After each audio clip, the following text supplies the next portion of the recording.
आंदोलन 26 मार्च को भारत बंद का किया ऐलान। 5 मार्च को मनाएंगे कॉर्पोरेट विरोधी दिवस।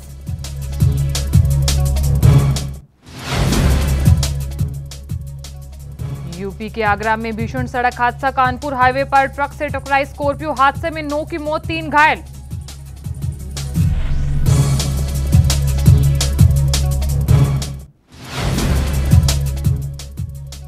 देश भर में कोरोना का कहर लगातार जारी। देश में 22,854 नए मामले, 126 कोरोना संक्रमितों की मौत।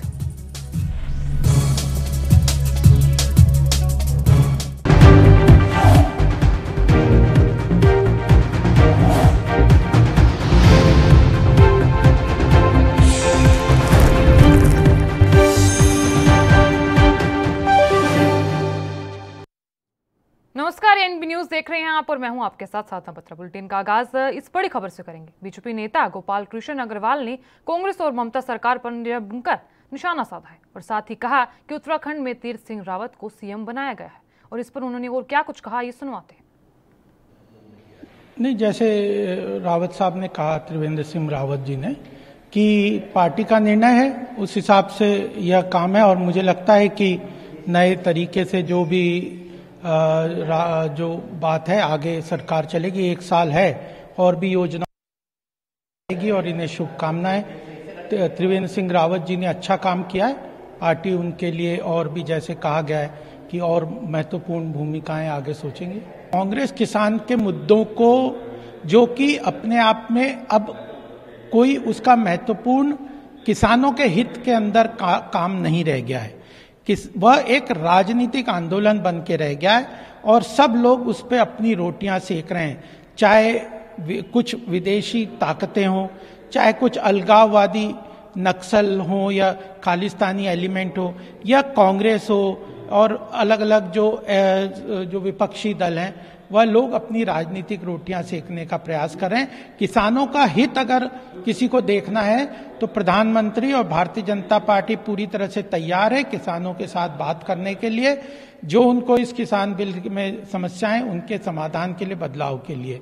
तो फिर उसमें केवल राजनीतिकरण उसका बाकी रह गया। यह एक अलग से राजनीतिक लड़ाई है। राजनीतिक लड़ाई के लिए हम पूरी तरह सक्षम हैं। भारतीय जनता पार्टी जिसने ज्वाइन कर ली, जिसका समाज में इतना वजूद है, जिस मिथुन दा को हम बचपन से जानते हैं, जिस तरह से वह सेवा कार्यों में, फिल्मों में तो उन्होंने नाम कमाया ही, सार्थक सिनेमा में उन्होंने बहुत महत्वपूर्ण काम किया है, राष्ट्रीय अंतर्राष्ट्रीय स्तर पे उनकी पहचान है।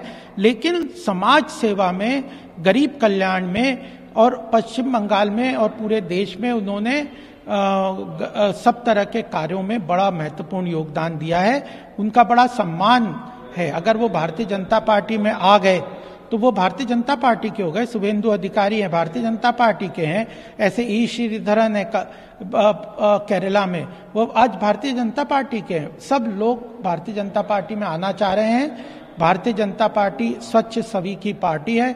भ्रष्टाचार से निर्मुक्त प्रशासन, एफिशिएंट गवर्नमेंट मोदी जी के नेतृत्व में देने के लिए अगर कोई आज के समय में सक्षम है तो वह भारतीय जनता पार्टी। इसलिए जो आता है वह उसका स्वागत है और हम सिलेक्टिवली उनको अपने साथ।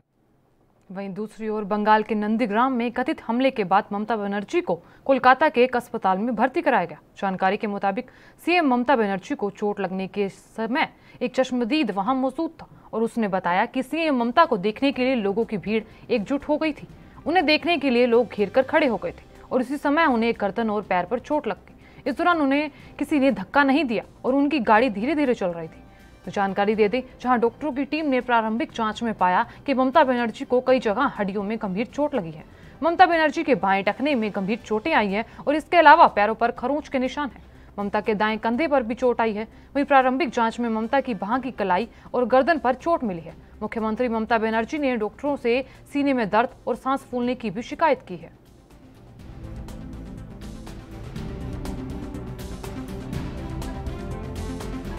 आया था, उसके बाद उनको देखने के लिए सारी जनता जड़ हो गई। फिर उसने उन्हें निकालने के समय उसमें सबाई घिर गए, देखने के लिए घिर गए। उस समय उनके चोट लग गई गले में और पैर में। सब उनको घेर कर खड़े हुए थे देखने? हाँ, देखने के लिए खड़े हुए थे मेनली। दरवाजे में किसी ने धक्के देने की? नहीं, उस धक्के तो नहीं दिए, लेकिन घेर कर खड़े थे। घेर के खड़े हुए थे। बट मैंने जब गाड़ी में रनिंग अवस्था में स्लोली चल रहा था उसको। आप कोई पॉलिटिकल पार्टी करते? नहीं, मैं I am a student, no related to the politics. You were present there and you saw whatever. वहीं दूसरी ओर ममता पर बुधवार शाम को नंदीग्राम में हुए कथित हमले के विरोध में तृणमूल कांग्रेस समर्थक राज्य की सड़कों पर उतरे और इस कड़ी में प्रदर्शनकारियों ने आसनसोल में विरोध प्रदर्शन किया और इस हमले की कड़ी निंदा की। इस मौके पर समर्थक ने कहा कि हमारा विरोध प्रदर्शन लगातार जारी रहेगा और अब तक तृणमूल कांग्रेस समर्थकों पर हमले होते रहे, लेकिन उन्हें मुख्यमंत्री पर हमला करने का दुस्साहस किया है। इसी इलाके में तृणमूल कांग्रेस समर्थकों ने टायर जलाए और सड़कों को अवरुद्ध किया।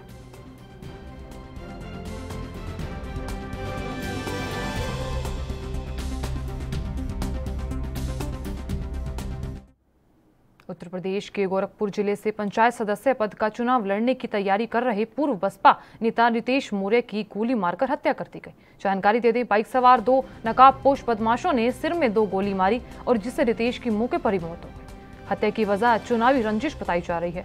जानकारी के मुताबिक गघा हटवा के मूल निवासी रितेश मौर्य बसपा में रह चुके हैं और वह गघा के वार्ड 51 से जिला पंचायत सदस्य पद का चुनाव लड़ने की तैयारी कर रहे थे और देर रात रितेश जनसंपर्क करके कार से लौट रहे थे और वहीं गघा गजपुर मोड़ पर एक युवक ने हाथ दिया तो रितेश कार रोककर उतर गए। आसपास पोस्टर लगवाने लगे और साथ ही रितेश के साथ में गांव का सुंदर भी मौजूद। सुंदर के मुताबिक इस दौरान एक बाइक पर सवार 2 बदमाश आए और पीछे बैठे युवक ने सर से सटाकर रितेश को गोली मार दी और मौके से वहीं पे फरार हो गया। कुछ लोगों की मदद से रितेश को जिला अस्पताल ले जाया गया, जहां डॉक्टरों ने रितेश को मृत घोषित कर दिया। पुलिस ने शव को पोस्टमार्टम के लिए भेज दिया है।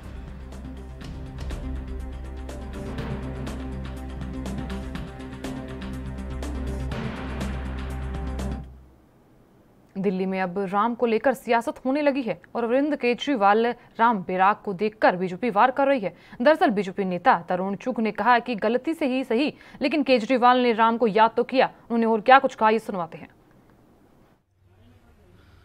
अब केजरीवाल साहब को भारत तेरे टुकड़े होंगे इंशाअल्लाह इंशावाला, अफजल गुरु हम शर्मिंदा हैं, तेरे कातिल जिंदा हैं, और बाटला कांड का प्रेम अब राम प्रेम में बदला है। कल तक जिन्हें एक आईबी के ऑफिसर मरने पर दुख नहीं होता था, जिनको केजरीवाल साहब ताहिर हुसैन से आपका क्या रिश्ता है? वहीं दूसरी ओर दिल्ली कानपुर हाईवे पर हुए भीषण सड़क हादसे में 9 लोगों की मौत बताई गई और अभी तक 8 लोगों की मौत होने की बात कही जा रही है और अब मृतकों की संख्या बढ़कर 9 हो गई है। वहीं 3 लोग घायल बताए जा रहे हैं। हादसा मंडी समिति के सामने हुआ और एसपी सिटी बोने रोहन प्रमोद ने बताया कि टुंडला की ओर से झारखंड नंबर की स्कॉर्पियो गाड़ी मथुरा की ओर जा रही थी, तभी अचानक अनियंत्रित हुई और स्कॉर्पियो डिवाइडर तोड़ते हुए दूसरी तरफ चली गई। उधर दूसरी तरफ से रामबाग की ओर से कंटेनर आ रहा था, जो जिससे स्कॉर्पियो टकरा गई। जानकारी दे दी, घायलों को इलाज के लिए अस्पताल में भर्ती कराया गया है, जहां एक के बाद अस्पताल में इलाज के दौरान दम तोड़ दिया। बताया जा रहा है कि हादसे का शिकार हुए सभी बिहार के हैं।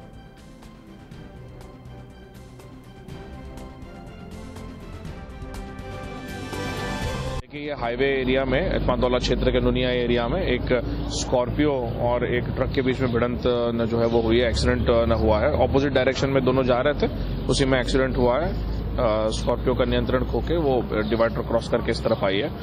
नागालैंड का ट्रक की जो पासिंग है ट्रक का नागालैंड का है और जो कार का पासिंग है वो झारखंड का है। लगभग 8 लोगों की मौत होने की इसमें सूचना है। 4 अभी घायल है, इलाज के लिए उनको त्वरित जो है SN मेडिकल कॉलेज। वहीं महाराष्ट्र के ठाणे से कुछ दूरी में अंबरनाथ इलाके में एक बिस्किट फैक्ट्री में आग लग गई। जानकारी के मुताबिक ये आग सुबह 6 बजे के करीब लगी है और जिसके कारण फैक्ट्री से धुएं का गुबार उठ रहा है। ठाणे इलाके में मौजूद अंबरनाथ के MIDC परिसर में ये बिस्किट कंपनी है, जहां पर यह हादसा हुआ है। आग लगने की घटना के बाद मौके पर करीब कई दमकल की गाड़ियां पहुंची और दमकल गाड़ियों ने कड़ी मुशक्कत के बाद आग पर काबू पा लिया।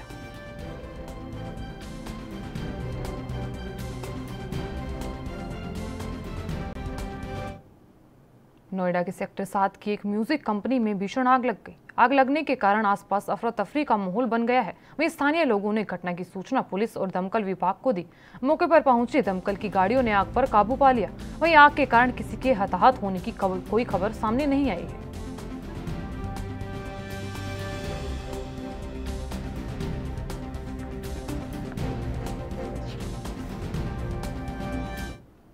पंजाब विधानसभा में सोमवार को लुभावना बजट पेश करने के बाद जनता पर टैक्स का बोझ लाद दिया गया।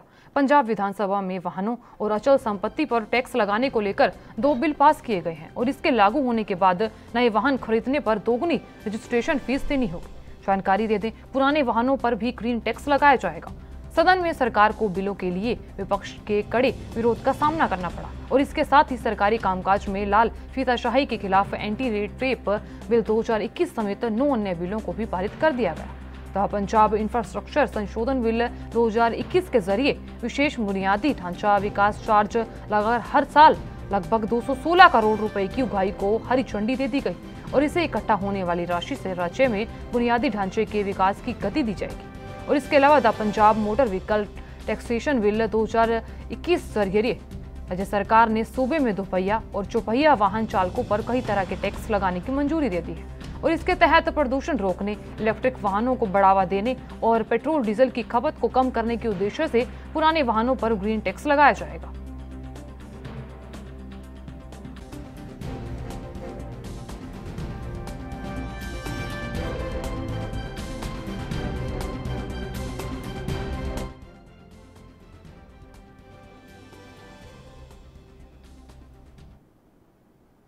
आज देश भर में महाशिवरात्रि का त्योहार मनाया जा रहा है और इस बीच मंदिरों में भक्तों का तांता लगा है। हर साल फाल्गुन मास के कृष्ण पक्ष की चतुर्थी को मनाई जाने वाली शिवरात्रि को साल की सबसे बड़ी शिवरात्रि के तौर पर मनाया जाता है और ऐसे में देश भर में आज एक अलग उत्साह नजर आ रहा है और इस खास मौके पर राष्ट्रपति रामनाथ कोविंद और प्रधानमंत्री नरेंद्र मोदी ने महाशिवरात्रि की बधाई दी है। राष्ट्रपति रामनाथ कोविंद ने लिखा कि महाशिवरात्रि के पुनीत अवसर पर सभी देशवासियों को शुभकामनाएं। देवी पार्वती और भगवान शिव के विवाह के पावन स्मरण स्वरूप मनाए जाने वाला यह उत्सव संपूर्ण मानवता के लिए कल्याणकारी हो। वहीं पीएम मोदी ने बधाई देते हुए ट्वीट किया कि देशवासियों को महाशिवरात्रि के पावन अवसर पर ढेरों शुभकामनाएं। हर हर महादेव।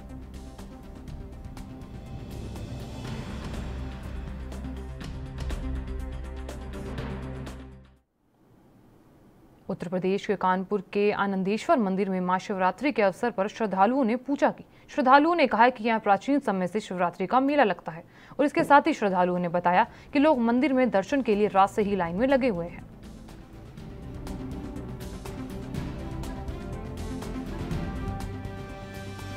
वहीं उत्तर प्रदेश के कानपुर के आनंदेश्वर मंदिर में महाशिवरात्रि के अवसर पर श्रद्धालुओं ने पूजा की। श्रद्धालुओं ने कहा कि यहाँ प्राचीन समय में शिवरात्रि का मेला लगता है। जहाँ आज शिवरात्रि का पर्व है उस बीच आज भगवान शिव जी की आज बताया जा रहा है कि आज शिव और पार्वती का विवाह हुआ था और इसके साथ ही श्रद्धालुओं ने बताया कि वो लोग मंदिर में दर्शन के लिए रात से ही लाइन में लगे हुए हैं। वहीं रात भर इंतजार के बाद श्रद्धालुओं को शिव जी के दर्शन हुए। यूपी के कानपुर में आनंदेश्वर मंदिर में महाशिवरात्रि के अवसर पर श्रद्धालुओं ने पूजा की है। जहां आज महाशिवरात्रि है तो वहीं आज पार्वती और शिव जी का विवाह भी हुआ था। श्रद्धालुओं ने कहा कि यहाँ प्राचीन समय से शिवरात्रि का मेला लगता है और इसके साथ ही श्रद्धालुओं ने बताया कि वो लोग मंदिर में दर्शन के लिए रात से ही लाइन में लगे हुए हैं।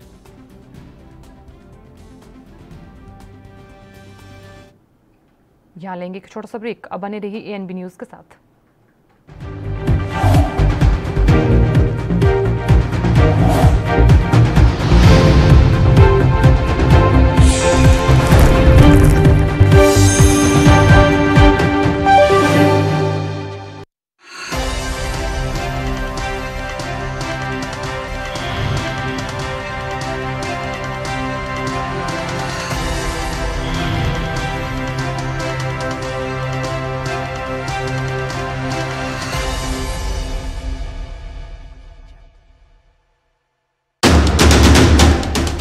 राष्ट्र धर्म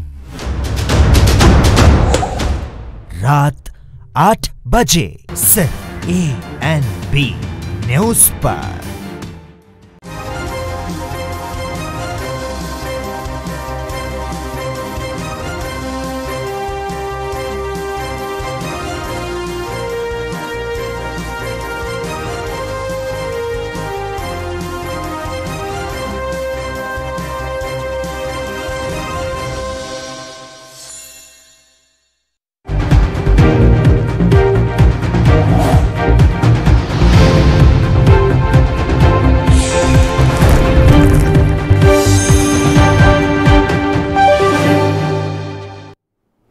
के बाद आप सभी का स्वागत है। चलिए खबरों का आगाज कर लेते हैं। मध्य प्रदेश के उज्जैन में महाशिवरात्रि पर श्रद्धालु उमड़ पड़े हैं और श्रद्धालुओं की भीड़ रात भर से मंदिर के बाहर जमा हो गई थी। और वहीं सुबह 2:30 बजे भगवान श्री महाकालेश्वर मंदिर के पट खुले और भस्मारती सुबह 4:30 बजे संपन्न हुई। जानकारी देते हैं, श्री महाकालेश्वर का स्वतंत्र जलधारा से अभिषेक हुआ और दोपहर 12 बजे गर्भगृह में उज्जैन तहसील की ओर से पूजा होगी। शाम 4 बजे होलकर और सिंधिया स्टेट की ओर से पूजन होगा। संध्या आरती शाम 5:30 बजे होगी और कोटेश्वर भगवान का पूजन रात्रि 8 बजे से 10 बजे पूजन होगा।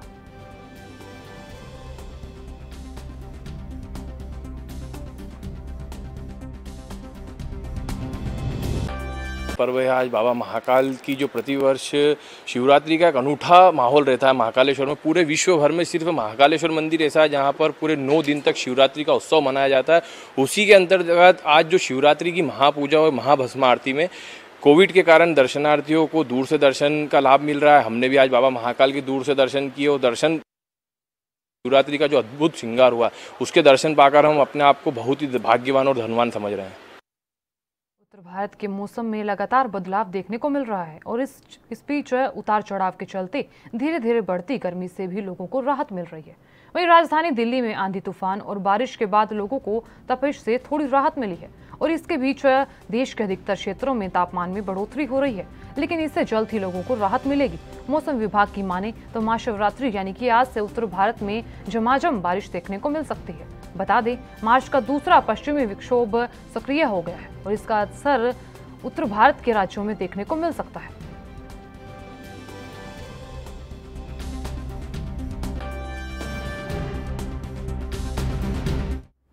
पूरे देश में आज महाशिवरात्रि का पर्व मनाया जा रहा है और वहीं कान्हा की नगरी में आज इस पावन अवसर पर राधे राधे के साथ बम बम भोले की गूंज सुनाई दे रही है। कान्हा की नगरी में मंदिरों और शिवालयों में सुबह से ही भगवान भोले के भक्त जलाभिषेक के लिए पहुंच रहे हैं। शिव भक्त जल, दूध, बेलपत्र चढ़ाकर भगवान भोले को मना रहे हैं और इस बीच हर तरफ बम बम भोले के जयकारे लगाए जा रहे हैं। माना जाता है कि शिवरात्रि पर ही महादेव प्रकट हुए थे और इसके अलावा शिव जी का विवाह भी इसी दिन माना जाता है।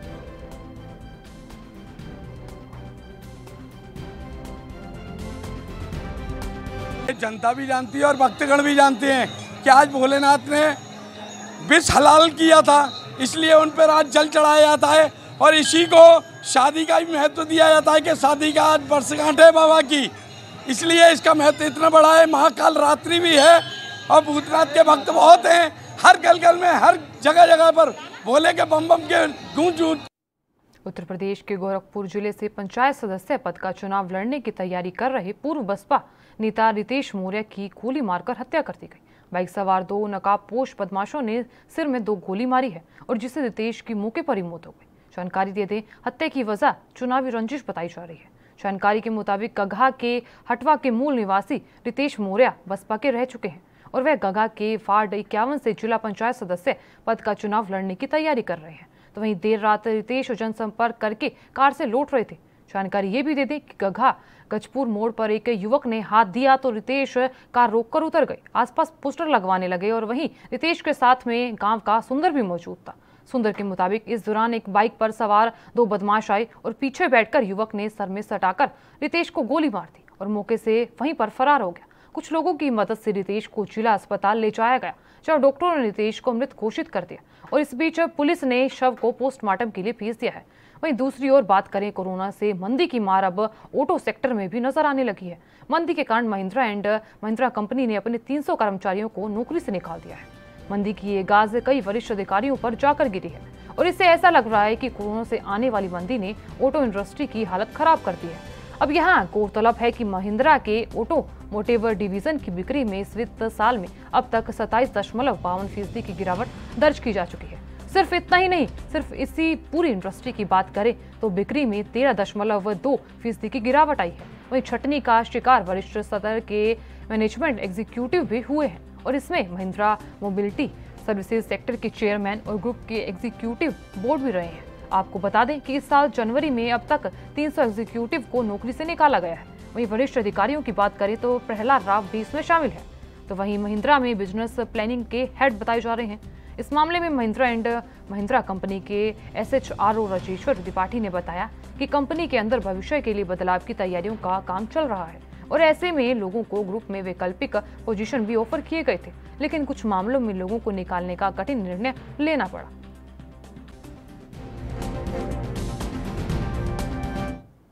कोरोना वायरस के खिलाफ जारी वैश्विक जंग से निपटने के लिए भारत के कई देशों को कोरोना वैक्सीन भेजी है। भारत से वैक्सीन लेने की सूची में कनाडा देश भी शामिल है और कोरोना के खिलाफ लड़ाई में इस सहयोग के लिए कनाडा अपनी यहां होर्डिंग लगाकर भारत के प्रधानमंत्री मोदी का शुक्रिया अदा किया है। साथ ही लंबे अरसे तक भारत और कनाडा के बीच अच्छे संबंध बने रहने की बात लिखी है।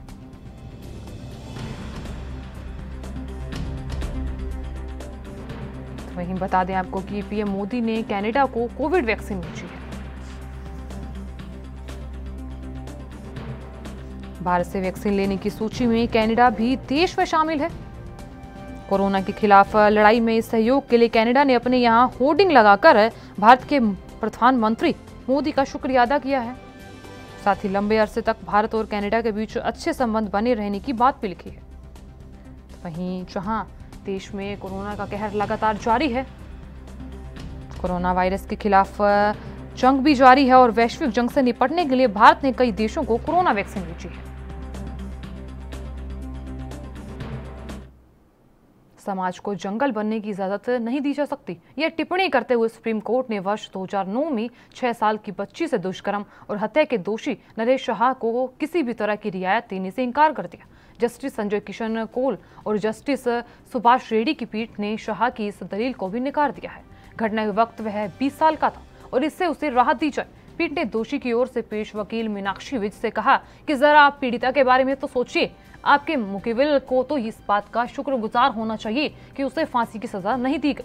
उसने जो कृत्य किया है उसकी सजा मिलनी ही चाहिए। आरोपी नरेश शाह की तरफ से पेश वकील विज ने कहा कि 1 दशक से अधिक वक्त से जेल में है और ऐसे में उस पर रहम किया जाए, ऐसे कोई आदेश जारी किया जाए जिससे वह जेल से बाहर आ सके। उन्होंने यह भी कहा कि घटना के वक्त नरेश सिर्फ 20 साल का था और उन्होंने सजा को कम करने की भी मांग की है और इस पर पीठ ने कहा कि समाज को जंगल बनाने की इजाजत कतई नहीं दी जाएगी, हम इसकी कतई अनुमति नहीं देंगे।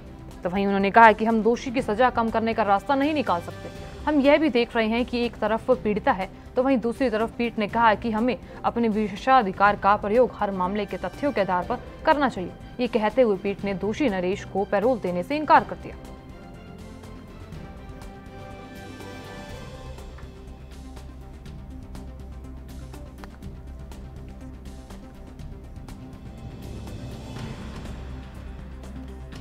तो इस बीच पीठ ने कहा कि हम समाज को जंगल कतई नहीं बनने देंगे। एससी ने दोषी को रियायत से साफ तौर पर इनकार कर दिया है।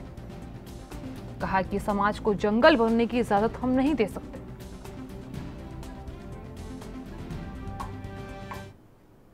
प्रधानमंत्री नरेंद्र मोदी, अमेरिकी राष्ट्रपति जो बाइडेन, ऑस्ट्रेलिया के प्रधानमंत्री स्कॉट मॉरिसन और जापानी प्रधानमंत्री योशिहिदे सुगा डिजिटल तरीके से कोण सम्मेलन में भाग लेंगे। जानकारी दे दी कि उम्मीद जताई जा रही है कि चारों देश मिलकर जो क्षेत्रीय शांति और स्थिरता के लिए चर्चा करेंगे और इस समूह को चीन के सरकारी मीडिया में अक्सर चीन की तरक्की के खिलाफ दिखाया जाता है। और नेताओं के सम्मेलन के बारे में पूछे जाने पर चीनी विदेश मंत्रालय के प्रवक्ता झाओ लजियान ने कहा कि चीन को लगता है कि किसी भी क्षेत्रीय सहयोग ढांचे को शांतिपूर्ण विकास और लाभकारी सहयोग के सिद्धांत का पालन करना चाहिए जो मौजूदा समय की प्रवृत्ति। और उन्होंने कहा कि हमें उम्मीद है कि संबंधित देश इस बात को दिमाग में रखेंगे कि क्षेत्रीय देशों के समान हितों में खुलेपन, समावेशीकरण और लाभकारी सहयोग के सिद्धांतों को बरकरार रखा जाए और ऐसी चीजें भी की जाएं जो विरोधाभासी होने की बजाय क्षेत्रीय शांति, स्थिरता और समृद्धि के लिए हितकारी हो।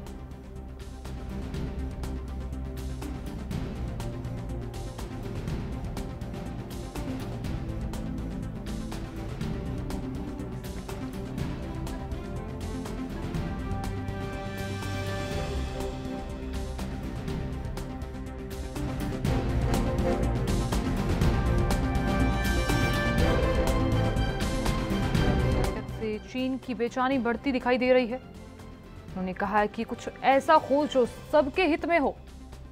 चीन ने कहा कि कुछ ऐसा हो जो सभी के हित में हो। तो इस बीच बता दें आपको कि कुछ ऐसा हो जो सबके हित में हो, चीन ने ये बात साफ तौर पर कही है और क्वाड की बैठक से चीन की बेचैनी बढ़ती हुई यहां दिखाई दे रही है।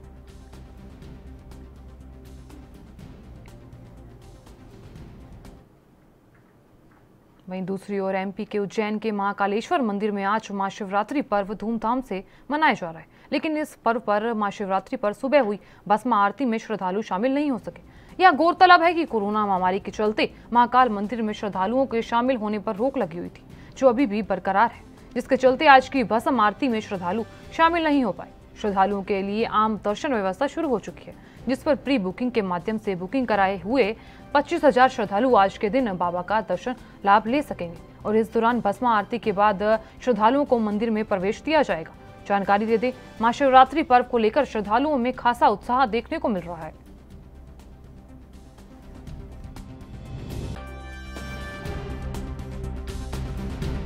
पर्व है आज बाबा महाकाल की जो प्रतिवर्ष शिवरात्रि का एक अनूठा माहौल रहता है महाकालेश्वर में। पूरे विश्व भर में सिर्फ महाकालेश्वर मंदिर ऐसा है जहां पर पूरे 9 दिन तक शिवरात्रि का उत्सव मनाया जाता है। उसी के अंतर्गत आज जो शिवरात्रि की महापूजा और महाभस्म आरती में कोविड के कारण दर्शनार्थियों को दूर से दर्शन का लाभ मिल रहा है। हमने भी आज बाबा महाकाल के दूर से दर्शन किए और दर्शन शिवरात्रि का जो अद्भुत श्रृंगार हुआ उसके दर्शन पाकर हम अपने आप को बहुत ही भाग्यवान और धनवान समझ रहे हैं। फिलहाल के लिए इस बुलेटिन में इतना ही। मुझे दीजिए इजाजत। नमस्कार।